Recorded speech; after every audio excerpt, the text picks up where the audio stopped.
is deja vu all over again.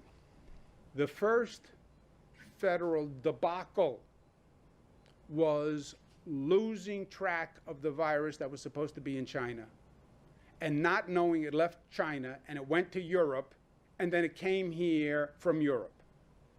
And the federal government has now admitted this. It was one of the great federal blunders in history, cost thousands of lives in New York and billions of dollars. They just missed it. Yeah. It was a terrible miss and a terrible mistake.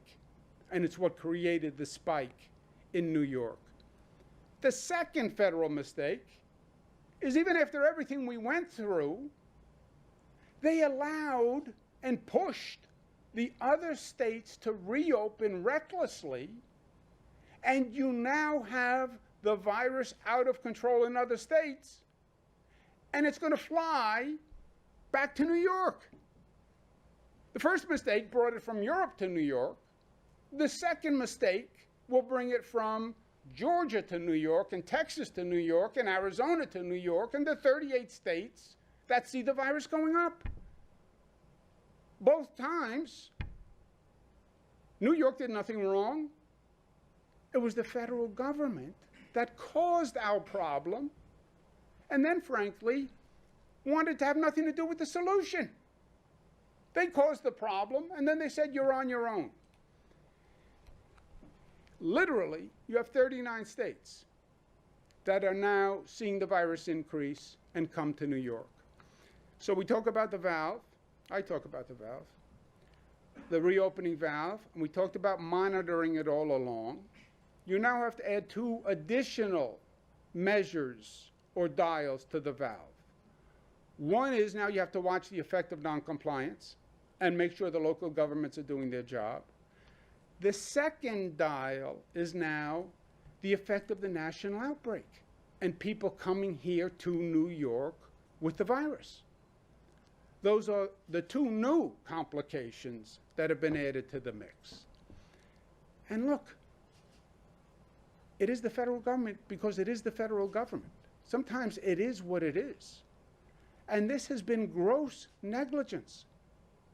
They have been denying the reality of the situation from the beginning. It doesn't exist. It's going to go away. By Easter, we'll reopen. When it gets warm, it will go away like it's a miracle. It didn't go away. There was no miracle. You denied reality. This is their political agenda over public health policy. That's what this is.